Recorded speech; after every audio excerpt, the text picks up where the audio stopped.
অনেকদিন পরে জানো তো আজকে সকাল থেকে ব্লগ ভিডিওটা শুট করতে পারলাম। কেন এই কথাটা বললাম একটু পরেই তোমাদেরকে বলছি। হ্যালো এভরিওয়ান, আমি পাপিয়া। কেমন আছো তোমরা সবাই? আশা করছি সবাই ভালো আছো। ঘুম থেকে ওঠা মাত্রই দেখি মা কিন্তু গাছের সব জবা ফুলগুলোকে তুলছিল। জানো তো আমাদের গাছে এই নতুন পঞ্চজবা ফুল গাছটা হয়েছে। ঘুম থেকে ওঠা মাত্রই সবার প্রথম কাজ হলো মামামের জলটাকে রোদে দেওয়া। সবসময়ের জন্যই কিন্তু মামামের স্নানের জলটা আমি কলের জলই ব্যবহার করি। রেগুলারের রুটিন যেটা সকালবেলায় কিন্তু দুটো আমার, তার সাথে দুটো খেজুর খেয়ে নিই। জানো তো দুধওয়ালা কাকু দুধ দিতে অনেকটা লেট করে ফেলেছে। জানো তো অনেকটা সকাল সকালই কিন্তু দুধওয়ালা কাকু দুধ দিয়ে যেত, আর এখন দেখছি দুধ দিতে দিতে কিন্তু অনেকটাই বেলা গড়িয়ে যাচ্ছে। এইদিকে তো শাশুড়ি মা পড়েছে কুমড়ো গাছ নিয়ে। কুমড়ো গাছের আগাটা দেখো এইদিকে চলে এসেছিল, আর মা দেখো এখন এটাকে ওঠানোর চেষ্টা করছে। কদিন ধরে যে টানা বৃষ্টি হয়েছিল, আমরা তো ভেবেছিলাম কুমড়ো গাছটা হয়তো আর বাঁচবে না। বাড়িতে যদি টুকটাক একটু সবজি থাকে তাহলে কিন্তু অনেকটাই সুবিধা হয়। সকালটা আজকে একটু অন্যরকম ভাবে কেন শুরু হলো চলো তোমাদেরকে এবার সেটাই বলি। জানো তো কিছুদিন ধরেই আমি যখন ঘুম থেকে উঠে যাই তখন আমার সাথে সাথে কিন্তু পেখম সোনা ঘুম থেকে উঠে যেত। কিন্তু আমার অনেকটাই সমস্যার মধ্যে পড়তে হতো,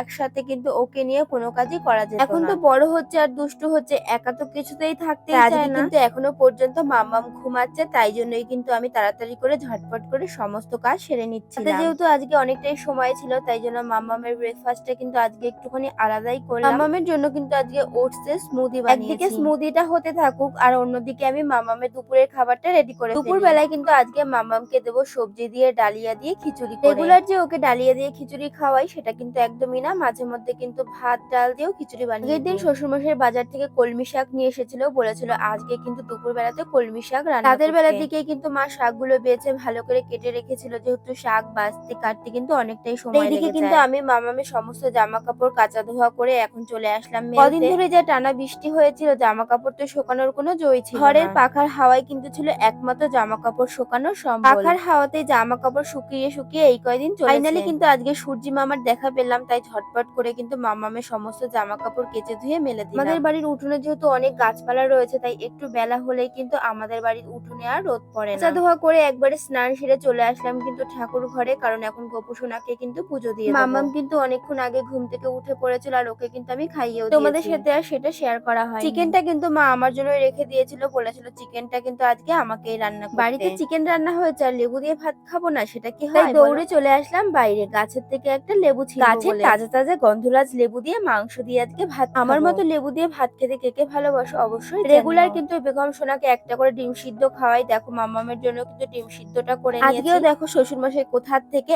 এতগুলো আম নিয়ে হাজির। তবে আজকের আমগুলো দেখে মনে হচ্ছিল এই আমগুলোকে হয়তো হিমসাগর আম বলে। কেন জানি না মনের একটু ইচ্ছে হলো আজকের আমগুলো একটু অন্যরকম স্টাইলে আমগুলোকে এইভাবে কাটিং করে এনে সবার প্রথমে কিন্তু শাশুড়ি মায়ের হাতেই দিলাম। এরকম ভাবে মাকে আম কেটে দিয়েছি বলে মা কিন্তু অনেকটাই খুশি হয়েছে। বড়দের মনগুলো জানো তো অনেক সময় বাচ্চাদের মতোই হয়ে যায়। রেগুলার ওই একঘেয়েমি জিনিস খেতে একদমই ভালো লাগে না। একই জিনিস হোক না কেন একটু অন্যরকম ভাবে ট্রাই করতে কিন্তু কম বেশি সবারই ভালো লাগে।